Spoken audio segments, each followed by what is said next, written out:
नमस्कार विद्यार्थी मित्रांनो, आज आपण इयत्ता चौथी मराठीचा कौतुकाची थाप हा सुंदर आणि प्रेरणादायी पाठ शिकणार आहोत. चला तर या रंजक गोष्टीची सुरुवात करूया. इयत्ता चौथी, पाठ तिसरा, कौतुकाची थाप. पावसाळ्याचे दिवस होते. शाळा सुटली. मुले घरी गेली. थोड्याच वेळात रवी, विनय, अनिल, अमित ठरल्याप्रमाणे मैदानात आले. त्यांच्या आवडीचा पकडापकडीचा खेळ खेळू लागले. मैदानाजवळ कुडाचे छप्पर असलेला एक गोठा होता. गोठ्यातील गुरे रानात चरायला गेली होती. मात्र गोठ्यामध्ये एकच छोटेसे वासरू दावणीला बांधलेले होते. ते अतिशय गोंडस होते. त्याच्या पांढऱ्या रंगावर काळे ठिपके अगदी उठून दिसत होते. वासरू खूप सुंदर दिसत होते. पाहणाऱ्याचे लक्ष वेधून घेत असे. वासराला खूप भूक लागली होती. ते आईची वाट पाहत होते. भुकेमुळे केविलवाणे होऊन हंबरत होते. अचानक सोसाट्याचा वारा सुटला. आभाळात काळे काळे ढग जमू लागले. वादळी वाऱ्यामुळे पालापाचोळा वर उडू लागला. ढगांचा गडगडाट होऊ लागला. झाडांच्या फांद्या जोरजोरात हलू लागल्या. काही फांद्या तुटून खाली पडल्या. छोट्या छोट्या खोपट्यांवरचे काही पत्रे वाऱ्यावर उंच उडाले. दावणीला बांधलेले वासरू तर अगदी घाबरून गेले होते. ते जोरजोरात हंबरू लागले. वासराचे हंबरणे ऐकून मुले गोठ्याकडे धावली. छपराची रोवलेली लाकडे सुद्धा खिळखिळी होऊन हलू लागली होती. पाचट तुराट्या खाली पडायला सुरुवात झाली होती. वासरू स्वतःची सुटका करून घेण्यासाठी आटोकाट प्रयत्न करत होते. पूर्ण ताकदीनिशी दाव्याला हिसका देत होते आणि जोरजोरात हंबरत होते. वादळाची पर्वा न करता मुले गोठ्यात गेली. त्यांनी वासराचे दावे सोडले. दावे धरून वासराला बाहेर आणले. त्याच क्षणी मागे जोराचा काड काड असा आवाज झाला आणि संपूर्ण छप्पर जमिनीवर कोसळले. आढ्याची जाडजूड लाकडे सुद्धा खाली कोसळली. वासरू तेथे असते तर कदाचित त्या वजनदार लाकडांखाली त्याचा प्राणही गेला असता.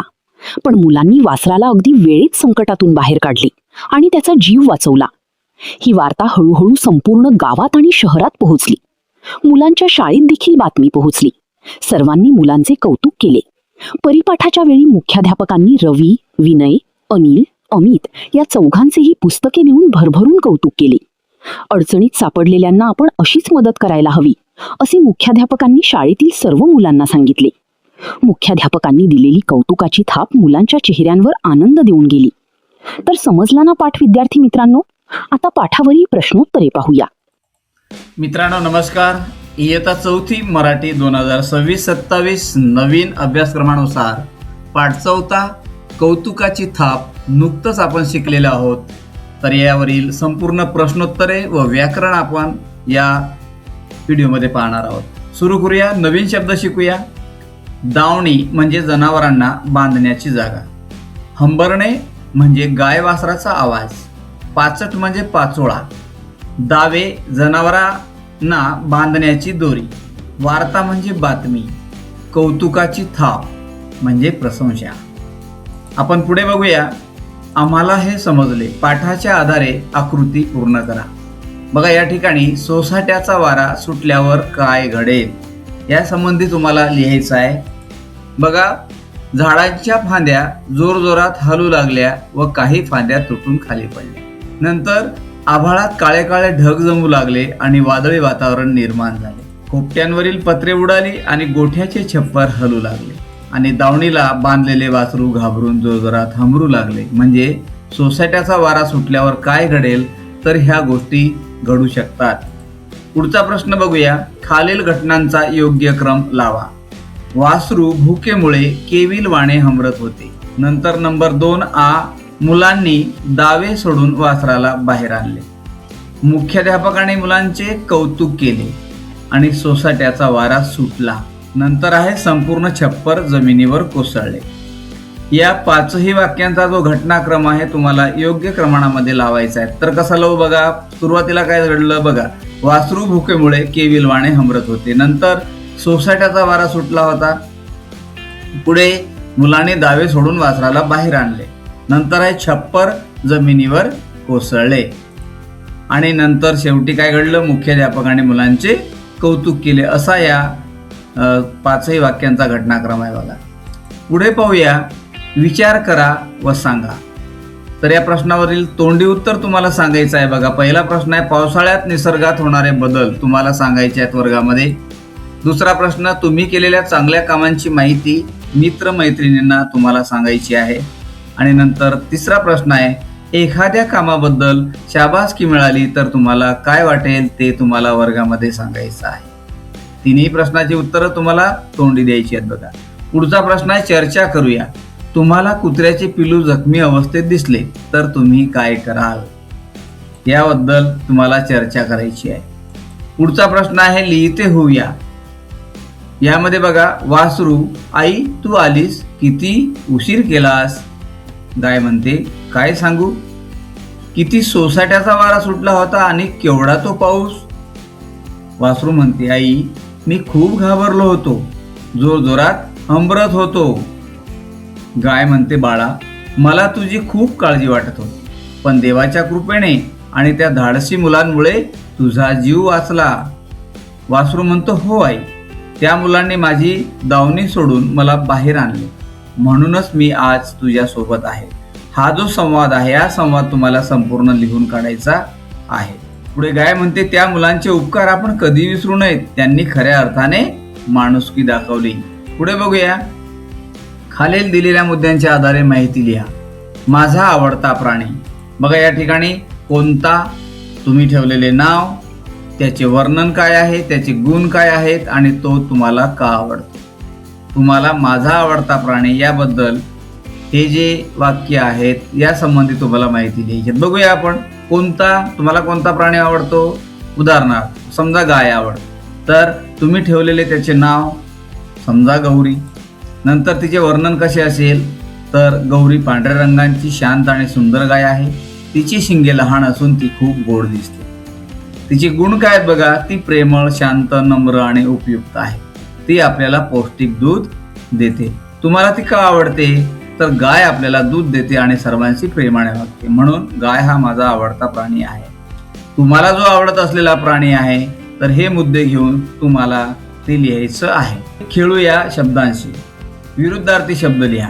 उदाहरणार्थ सोपे, कठीण, आधी, नंतर, दिवस, रात्र, अंधार आणि प्रकाश. हे तुम्हाला सर्व लिहून घ्यायचे आहेत मित्रांनो. पुढचा प्रश्न बघूया. खालील वाक्यांतील अधोरेखित शब्दाचे लिंग बदलून वाक्य पुन्हा लिहा. आई घरी आली, तर लिंग बदललं तर काय होईल, बाबा घरी आले. चिमणी घरट्यात राहते, चिमणा घरट्यात राहतो. बोका दूध पितो, मांजर दूध पिते. बघा या ठिकाणी आपण लिंग बदलून हे वाक्य पुन्हा लिहिलेले आहेत. खालील वाक्यातील नाम ओळखा. वासरू अधिक उठावदार दिसायचे. उत्तर, यामधलं नाम कोणतं आहे, तर वासरू. छपराचे पाचट पडायला सुरुवात झाली होती, तर यामधलं नाम आहे छप्पर आणि पाचट सुद्धा आहे. पुढे रवी, विनय, अनिल, अमित यांनी वासराचा जीव वाचवला. यामधले नाम कोणते आहेत बघा, रवी, विनय, अनिल, अमित, वासरू आणि जीव. हे झाले यामधले, या वाक्यामधले नाम. आता खालील वाक्प्रचारांचा अर्थ सांगून वाक्यात उपयोग करा. अर्थही सांगायचा आहे आणि वाक्यात उपयोग करायचा आहे. पहिला शब्द आहे बघा, हंबरडा फोडणे. म्हणजे याचा अर्थ आहे मोठ्याने रडणे किंवा मोठ्याने ओरडणे. याचा वाक्यात उपयोग कसा करू शकतो आपण. खेळताना पडल्यावर लहान मुलांनी हंबरडा फोडला. तुम्हाला सुद्धा अशा शब्दांचा, वाक्प्रचारांचा अर्थ सांगता यायला पाहिजे आणि वाक्यात उपयोग करता आला पाहिजे. पुढचा शब्द आहे बघा, कौतुकाची थाप. याचा अर्थ आहे शाबासकी देणे किंवा प्रशंसा करणे.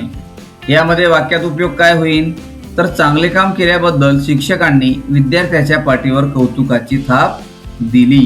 पुढचा शब्द आहे आटोकाट प्रयत्न करणे. याचा अर्थ काय होईल, पूर्ण ताकदीनिशी प्रयत्न करणे. आणि वाक्यात उपयोग कसा करू आपण, तर स्पर्धा जिंकण्यासाठी रोहनने आटोकाट प्रयत्न केले. तुम्हाला सुद्धा हे सर्व लिहून घ्यायचे आहेत मित्रांनो. पुढे बघूया आपण. लक्ष वेधणे म्हणजे सर्वांचे लक्ष आपल्याकडे आकर्षित करणे. वाक्यात उपयोग कसा होईल, सुंदर फुलाने बागेत येणाऱ्या सर्वांचे लक्ष वेधले. प्रश्न 5 यामधला, खालील शब्दाचे अर्थ शोधा व वाक्य तयार करा. बघा या ठिकाणी छप्पर, खोट, वादळ, वार्ता आणि प्राण हे शब्द दिलेले आहेत. तर छप्पर याचा अर्थ होईल घराचा किंवा गोठ्याचा वरचा आच्छादित भाग. याचा वाक्य कसं होईल, जोरदार पावसामुळे छप्पर गळू लागले. नंतर आहे खोपट म्हणजे अर्थ जनावरे ठेवण्याची लहान जागा किंवा गोठा. आता याचं वाक्य कसं तयार होईल बघा. शेतातील खोपटात गाई आणि वासरे होती. नंतर आहे वादळ. याचा अर्थ आहे जोरदार वारा, पाऊस आणि विजांचा कडकडाट असलेले हवामान म्हणजेच वादळ. नंतर याचा वाक्य कसं तयार होईल. काल रात्री मोठे वादळ आले. नंतर आहे बघा वार्ता. अर्थ याचा आहे बातमी किंवा समाचार. याचं वाक्य कसं तयार होईल बघा. मुलांच्या धाडसाची वार्ता संपूर्ण गावात पसरली. वाक्य आहे चांगले काम केल्याबद्दल शिक्षकांनी विद्यार्थ्याच्या पाठीवर कौतुकाची थाप दिली. प्राण. अर्थ त्याच्यानंतर आहे बघा जीव किंवा जीवन. आणि याचं वाक्य कसं तयार होईल. मुलांनी वासराचा प्राण वाचवला. मग अशा प्रकारचे जे शब्द आहेत तुम्हाला त्याचा अर्थही समजला पाहिजे आणि त्याचा वाक्यामध्ये उपयोग सुद्धा करून तुम्हाला वाक्य लिहिता आली पाहिजे. सर्व लिहून घ्यायचे आहेत मित्रांनो. पुढे बघूया आपण. शब्दांचा डोंगर. वासरू. हे वासरू, हे गोंडस वासरू, हे गोड आणि सुंदर वासरू. हे सुंदर वासरू बागेत उड्या मारत आहे. पुढचा शब्द आहे घर. शब्दाचा डोंगर तुम्हाला बनवायचा आहे. हे घर, हे माझे घर, हे माझे सुंदर घर, हे माझे खूप सुंदर आणि मोठे घर. असे शब्द जर तुम्हाला दिलेत तर त्याचा शब्दाचा डोंगर कसा तयार करायचा आहे तुम्हाला हे उदाहरणार्थ दिलेले आहेत. तुम्ही लिहून घ्यायचे आहेत आणि अशाच प्रकारच्या शब्दांचा डोंगर तुम्हाला तयार करायचे आहेत बघा. पुढचा प्रश्न बघूया. ओळखा पाहू मी कोण. कानात वारे भरले की बेफाम धावते, आई दूर गेली की हंबरू लागते, सांगा मी कोण. सांगा लवकर. त्याचं उत्तर आहे वासरू. लांब माझी मान, उंच माझे अंग, झाडांची पाने खाण्यात असतो मी दंग, सांगा मी कोण. सांगा लवकर. ते आहे जिराफ. पुढे बघा खालील वाक्य वाचा. रस्त्यात कडेला हिरवीगार झाडे आहेत. माझ्या शाळेत खूप विद्यार्थी शिकतात. सायली हुशार मुलगी आहे. मी आज निळा सदरा घेतला. पुढचं वाक्य तिला अर्धा लाडू दिला. तर बघा दिलेल्या वाक्यांमध्ये अधोरेखित केलेले शब्द नामाविषयी विशेष माहिती सांगतात, जे की आपण निळे शब्द आता बघितलेत. यामधले बघा हिरवीगार झाडे, खूप विद्यार्थी, हुशार मुलगी, निळा सदरा, अर्धा लाडू. आता यामधले जे शब्द आहेत बघा हिरवीगार, खूप, हुशार, निळा, अर्धा, अशा विशेष माहिती सांगणाऱ्या शब्दांना आपण काय म्हणतो. विशेषण म्हणतो किंवा त्याला विशेष नाम म्हणतो. हे लक्षात ठेवायचं आहे मित्रांनो. तर नामाबद्दल विशेष माहिती सांगणाऱ्या शब्दांना विशेषण म्हणतात. लक्षात घ्या. ही व्याख्या पाठ करून घ्यायची आहे. नामाबद्दल विशेष माहिती जसे की विद्यार्थी कसे आहेत तर खूप आहेत, मुलगी हुशार आहे, सदरा निळा आहे, लाडू अर्धा आहे. हे जे विशेष नाम आहेत याला विशेषण म्हणतात. पुढे बघूया आपण. ही निमंत्रण पत्रिका बघा. या ठिकाणी निमंत्रण पत्रिका तुम्हाला वाचून घ्यायची आहेत आणि यावरील हे सर्व प्रश्नाची उत्तरं तुम्हाला लिहायची आहेत बघा, सांगायची आहेत. निमंत्रण पत्रिका कोणत्या कार्यक्रमाची आहे, कार्यक्रमाचे स्थळ कोणते आहे, कोणत्या दिवशी कार्यक्रम आयोजित केला जातो, शिक्षक दिन कार्यक्रमासाठी प्रमुख पाहुणे म्हणून कोण येणार आहेत आणि या कार्यक्रमाचे निमंत्रक कोण आहेत. या पत्रिकेमध्ये नुसार तुम्हाला या प्रश्नाची उत्तरं सांगायची आहेत आणि लिहून घ्यायची आहेत. शिक्षक बांधवासाठी काही सूचना आहे बघा. विविध कार्यक्रमांच्या निमंत्रण पत्रिकांचा विद्यार्थ्यांकडून संग्रह करून घ्यावा आणि निमंत्रण पत्रिकांच्या वर्गात वाचन करून घ्यावे. तर नक्कीच तुम्हाला हा पाठ, या पाठावरील सर्व प्रश्न उत्तरं समजलेले असतील. तर काही प्रश्न आपण समजून घेऊया, उत्तरं समजून घेऊया आणि त्यानुसार याचं लेखन करून घेऊया. तर धन्यवाद मित्रांनो.